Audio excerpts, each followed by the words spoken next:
بسم الله الرحمن الرحيم.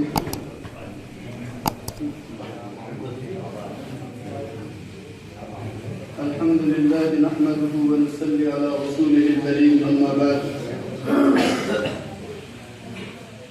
قال الله تبارك وتعالى في القرآن المجيد: أعوذ بالله من الشيطان الرجيم، بسم الله الرحمن الرحيم.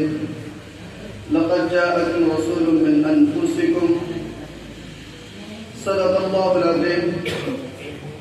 وعن أنس رضي الله تعالى عنه قال: سمعت رسول الله صلى الله عليه وسلم قرأ: لقد جاءكم رسول من أنفسكم إلى آخر أو كما قال عليه الصلاة والسلام. رحمت بارگاہ رسالت بھول جانے کے قابل نہیں ہے. رحمت بارگاہ رسالت بھول جانے کے قابل نہیں ہے. کیسے کیسے عنایت ہوئی ہے یہ بتانے کے قابل نہیں ہے. اور پردہ عصیہ میں لکھے ہوئے تھے چند قطرے عشق نبی کے، حکم صادر ہوا روز محشر، یہ جلانے کے قابل نہیں ہے. میرے انتہائی معزز اور محترم بزرگوں اور دوستوں، ہمارے مہمان خصوصی عزیز دوست حضرت مفتی زبیر صاحب اور ہمارے استاد محترم اور ہندوستان کی معروف و مشہور درسگاہ اور ہمارے قریب ہمارا مرکز، ہمارا تعلیمی اور تربیتی نظام کا ہمارا اپنا مرکز جامعہ خادم الاسلام محبوب مقبل استاد محترم حضرت مولانا محمد مستقیم صاحب، مفتی مستقیم صاحب دامت برکاتہم العالیہ ہمارے درمیان تشریف رکھتے ہیں برابر میں. میرے محترم اور معزز بزرگوں اور دوستوں، ہمارا آج کا یہ پروگرام سیرت رسول صلی اللہ علیہ وسلم کے تعلق سے. ہماری 24 گھنٹے کی زندگی موبائل کے آس پاس گھوم رہی ہے، اور اگر اس سے وقت نکلتا ہے تو پھر ہمارے اپنے کام کاج ہیں. تجارت والوں کی تجارت ہے، نوکری کرنے والوں کی نوکری ہے، اور زراعت کرنے والوں کی زراعت کے اپنے کام ہیں. تو ہمارا تمام وقت ایسی جگہوں پر خرچ ہوتا ہے جہاں ہمیں اللہ اس کے رسول کی کوئی بات عام طور پر سننے کو نہیں ملتی. یہ کبھی کبھی موقع آتے ہیں جب ہم پیارے نبی جناب محمد رسول اللہ صلی اللہ علیہ وسلم کی باتوں کو سنتے ہیں، اور اگر وہ آپ کی ذات سے، آپ کی صفات سے، آپ کی سیرت سے اور آپ کی تاریخ سے اگر تعلق رکھتی ہو وہ بات، تو پھر اس سے بہتر اور غنیمت وقت ہمارے لیے کچھ نہیں ہو سکتا. تو میرے محترم اور معزز بزرگوں اور دوستوں، ہم نے چھوٹا سا عنوان چنا تھا. میں تو 2-4 منٹ بولوں گا آپ کے ساتھ، کیونکہ حضرت مفتی صاحب ابھی پڑھا کر آئے ہیں اور پھر مطالعہ بھی کرنا ہوگا اور صبح کو پھر پڑھانا ہے. ہم نے جو اپنا ایک عنوان منتخب کیا تھا وہ یہ تھا کہ اللہ کے نبی اغیار کی نظر میں، یعنی ایک وہ فضیلت ہے جس کو ہم بیان کرتے ہیں، ایک وہ فضیلت ہے جس کو محدث بیان کرتا ہے، جس کو فقیہ بیان کرتا ہے، جس کو مفسر بیان کرتا ہے، جس کو صحابیوں کی زبان سے سنا ہے، تابعین کی زبان سے سنا گیا ہے، اولیاء اللہ کی زبان سے سنا ہے، اور ابھی ہم علماء کی زبان سے سنتے ہیں. ہمارے علماء اکابر کی ہزار کتابوں کے ذریعے سے ہم نے پڑھا ہے. لیکن ایک عنوان وہ بھی ہے کہ جو دشمن جس کی شہادت دیتا ہے، الفضل ما شہدت به الاعداء، حقیقت اور سچائی کا وہ ہے کہ جس کا اقرار دشمن کرے. ایک بات اور صاف کر دوں میں، ہمیں کسی دشمن کی تائید کی ضرورت ہرگز نہیں. سمجھنا، جو قرآن نے کہہ دیا اٹوٹ ہے، اس پر یقین کامل کرنا لازم اور ضروری ہے. پھر اس کے مقابلے میں نہ وید کی ضرورت ہے، اور نہ گیتا کی ضرورت ہے، اور نہ کسی گرنتھ کی ضرورت ہے، اور نہ کسی یہودی کے قول اور عیسائی کے قول کی ضرورت ہے.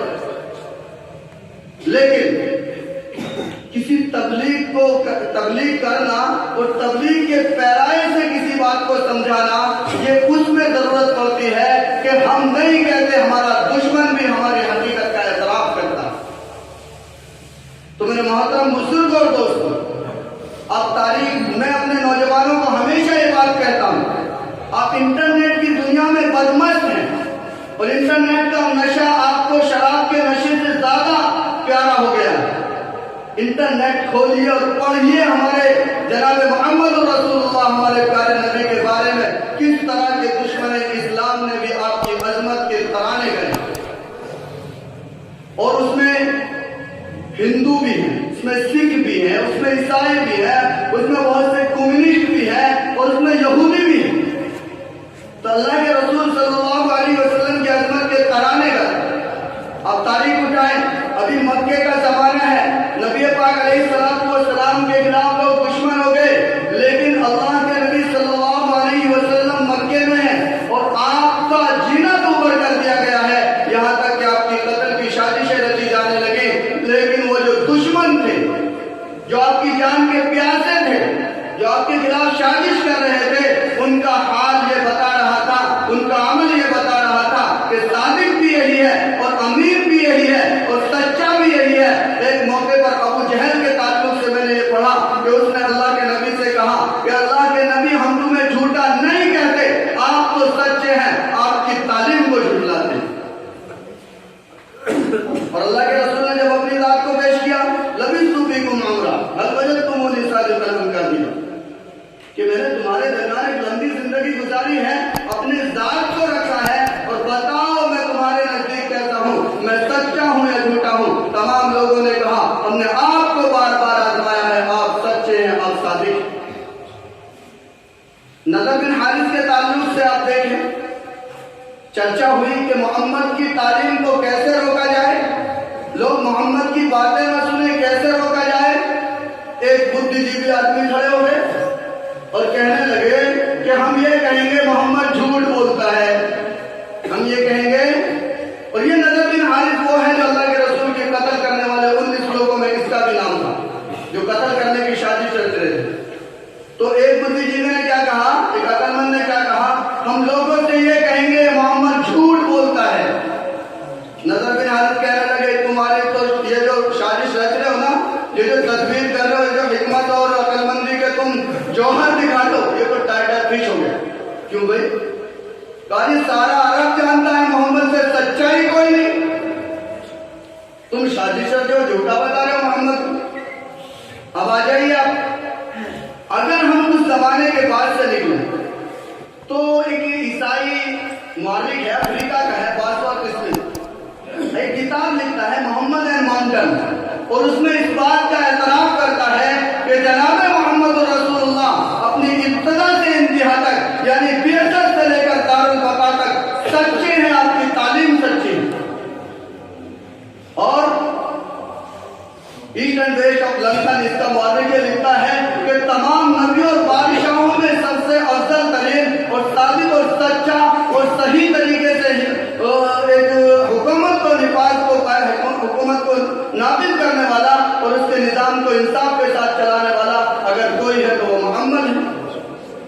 مسٹر کارلائل وہ لکھتا ہے کہ اگر محمد رسول اللہ سچے نہ ہوتے، ان کا کریکٹر اور کردار میں کوئی کمی ہوتی، تو یقیناً ان کی بیوی کبھی بھی اس کا اعتراف نہیں کرتی۔ اور آپ نے پڑھا ہوگا کہ دنیا میں یار اپنے دوست کو کچھ نہیں سمجھتا،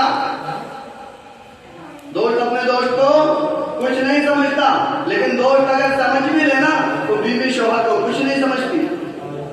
لیکن ایک ایسی شخصیت ہے کہ بیویاں بھی اعتراف کر رہی ہیں کہ ہمارا جو شوہر ہے واقعی یہ ایک برگزیدہ ہے اور اس جیسا دنیا میں کوئی نہیں۔ تو مسٹر کارلائل یہ لکھتا ہے کہ اگر محمد رسول اللہ کے کردار میں کریکٹر میں کمی ہوتی تو پھر جناب محمد رسول اللہ کی بیویاں ان کا اعتراف نہیں کرتی۔ رگھوپتی سہائے لکھتا ہے، رابندر ناتھ ٹیگور لکھتا ہے، مہاتما گاندھی لکھتا ہے، ایسے ہزاروں لوگ، اور مائیکل ایچ ہارٹ تو یہ لکھتا ہے most influential personalities of the history لکھتا ہے، اور اس میں 100 لوگوں کی ایک انڈیکس بناتا ہے، ایک فہرست بناتا ہے، اور اس میں سب سے پہلا نام جناب محمد رسول اللہ کا لکھتا ہے۔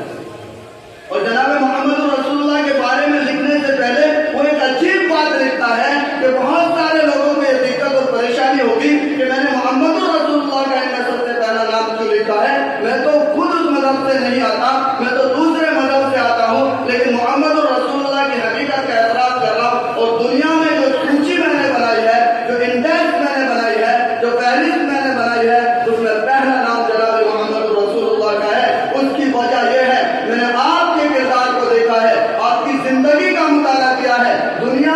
آپ نے کسی سے لکھنا پڑھنا نہیں سیکھا، لیکن پوری دنیا کو اپنی تعلیم سے آراستہ و وراستہ کر کے گئے اور ایسا نظام بنا کر گئے کہ کسی دنیا کے یونیورسٹی کے پڑھے ہوئے آدمی نے ایسا نظام مرتب نہیں۔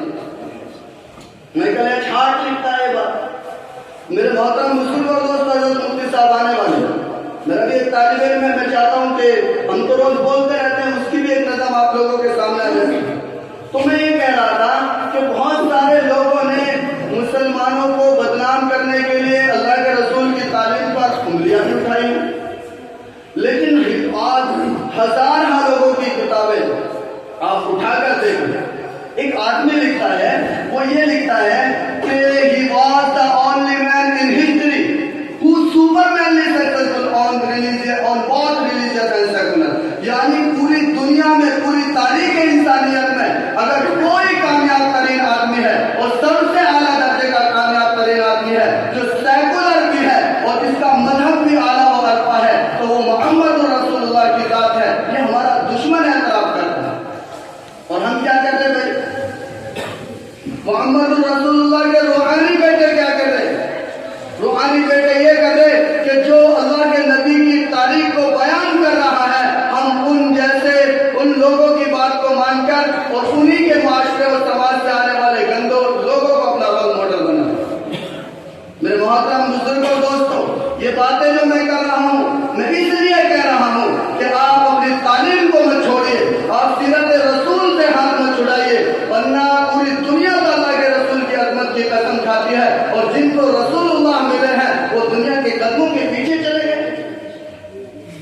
کوئی آدمی کی گراوٹ کی بھی انتہا ہوتی ہے، کوئی اس کی کم ذہنی اور کم ہمتی اور کہیے کہ جو بالکل نچلے اور اسفل سافلین میں رہنے والے لوگوں کی جو سوچ ہو سکتی ہے، یقیناً وہی سوچ ہم بنا بیٹھے ہیں۔ پوری دنیا جناب محمد رسول اللہ کی حقیقت کا اعتراف کرتی ہے۔ آپ کھولیے کتابوں کو، پڑھیے اور جناب محمد رسول اللہ کی تعلیم کو دیکھیے۔ میں ایک اور بات کہتا ہوں کہ اللہ کے رسول کی تعلیم کو لوگوں نے کہا کہ یہ تو کچھ جنگ لوگوں سے اللہ کے رسول کا واسطہ ہوا، ان سے محبت قائم ہوئی، ان سے تعلق بنا اور انہوں نے تلوار کے زور سے اسلام کو پھیلا دیا۔ ارے بھائی، ایشیا سے کوئی گیا ہے، حبشہ سے کوئی آیا ہے، روم سے سہیب آیا ہے، اور یہ تمام کے تمام لوگ آئے، اللہ کے رسول کے دامن میں آگے کون سی تلوار تھی؟ حضرت عمر فاروق تو تلوار لے کر نکلے تھے قتل کرنے کے لیے، کون سی تلوار تھی؟ حضرت ہندا نے تو آپ کے چچا کے کلیجے کو چبایا تھا، اور ان کے غلام نے آپ کے چچا کو قتل اور شہید کیا تھا، تو کون سی تلوار تھی اللہ کے نبی کی؟ خالد سیف اللہ کو اسلام کے قدموں پہ ڈالنے کے لیے کون سی تلوار کا استعمال ہوا؟ کہ اسلام آتنوادی اور دہشت گردی اور ٹیررزم کو بڑھاوا دیتا ہے؟ نہیں، ٹوٹل کا ٹوٹل ہماری کتابوں پر مت جائیے۔ میں دنیا انسانیت کو یہ بتانا چاہتا ہوں، آپ اپنے مورخوں کی کتاب دیکھیے، آپ اپنے فلسفیوں کی کتاب دیکھیے اور اسلام کا موازنہ کیجیے، اور اسلام کو دیکھیے، اسلام کتنا امن پسند مذہب ہے۔ یہیں پر میں ایک بات کہتا ہوں کہ تم یہ کہتے ہو کہ اسلام تمہارے لیے خطرہ ہے، نقصان دہ ہے، اللہ کے رسول کی تعلیم نقصان دہ ہے، خطرہ ہے۔ میں ایک بات کہتا ہوں، اٹھاؤ تمہاری تاریخ کو، پتہ لگ جائے گا کون خطرہ ہے۔ انسائکلوپیڈیا آف وائلنس پیس میں لکھا ہے دنیا کی ہسٹری کہ اسلام تو امن و سلامتی کا مذہب ہے، ان لوگوں نے ریڈ انڈینس کے نام پر کروڑوں لوگوں کا قتل کیا ہے۔ ڈاکٹر سکندر مہندی کا مقالہ ہے، ڈون کلنگ global political science, the dark side of democracy. آپ اٹھائیں، 80 لاکھ سے زیادہ ہیں ریڈ انڈینس کے نام پر قتل کر دیے اور کہہ رہے ہیں کہ اسلام دہشت گردی کی تعلیم دیتا۔ میرے محترم بزرگ اور دوستوں، ایک وقت تھا جب مہاتما گاندھی نے کہا تھا میں چاہتا ہوں کہ اس ملک پر اگر حکومت ہو تو حضرت عمر فاروق رضی اللہ تعالیٰ عنہ کی طرح۔ اور یہ عمر فاروق کے اپنے گھر سے لائے تھے حکومت، یا نظام اپنے گھر بنا تھا؟ یہ تو تعلیم یافتہ نہیں تھے۔ جناب محمد رسول اللہ کی صحبت میں بیٹھ کر آپ نے جو تربیت حاصل کی تھی، اس سے پوری دنیا کو نظام حکومت دے گئے تھے کہ لوگوں نظام حکومت ایسے چلتا ہے۔ تو میرے محترم اور معزز بزرگوں اور دوستوں اور میرے ساتھیوں، ہم اللہ کے رسول کی تعلیم کو پکڑیں، آپ کی سیرت کا مطالعہ کریں اور اس پر چلنے کی کوشش کریں۔ وَلَٰكِن رسول اللہ وَخَاتَمَ النَّبِيِّينَ، اللہ کا محمد رسول اللہ اللہ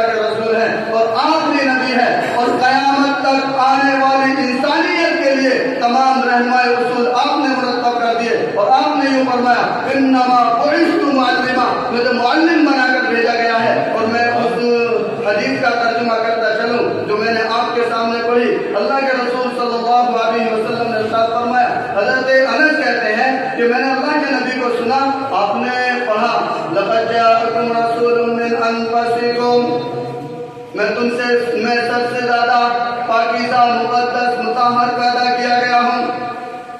اور اٹھاؤ اسی حدیث کو، اللہ کے نبی نے اسی حدیث میں فرمایا کہ آج سے لے کر یعنی میرے باپ سے لے کر آدم تک میری جو نسل چلی ہے اس میں کبھی کسی نے کوئی زنا نہیں کیا، تمام نے بھی کر دیا۔